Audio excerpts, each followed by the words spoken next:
Right, and meantime, Karunya, we also have Varroc Engineering, which is going to be listing today. It's going to be making its debut.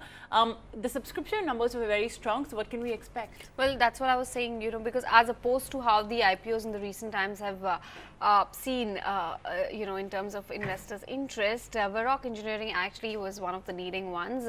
It is, in fact, India's leading two-wheeler component maker. It's among one of the largest global manufacturers of lighting systems. So, it is a strong company that comes with a decent amount of turnover, with a good client base as well. In fact, if you go by the FY17 numbers, they clocked in sales worth $1.5 billion. And among the key clients in the domestic markets, well, it's Bajaj, which continues to be their biggest client, followed by the likes of Royal Enfield. There's also Honda, which is a big client for Varroc Engineering. And globally, if you look at it, Tesla is one company and Yamaha is another, which they supply to.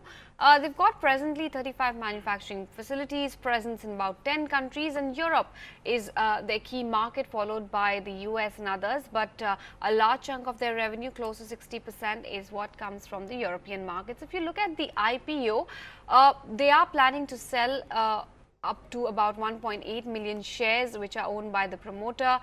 Omega TC is another investor which is planning to sell its stake and exit the company. About 6.9 million shares are held by Tata Capital, and 1.6 million shares held by Key Book Runner is what Tata Capital holds, and they also plan to exit with this offer for sale.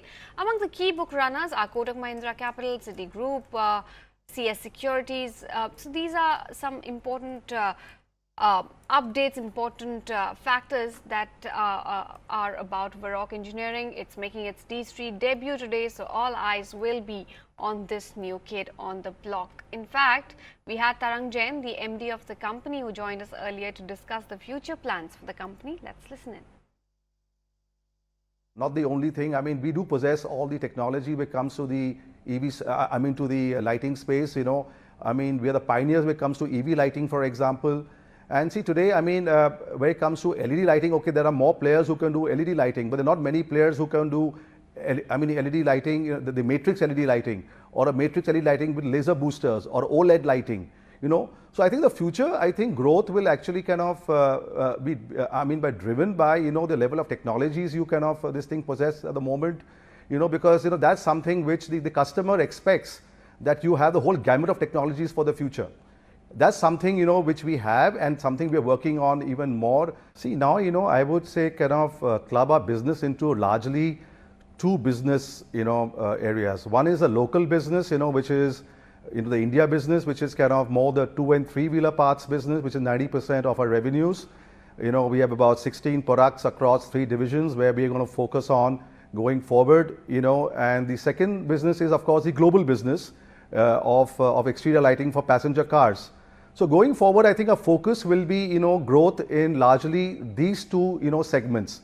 One, the 2- and 3-wheeler parts business in India, and the other is our global lighting business. So the growth will be both organic and inorganic.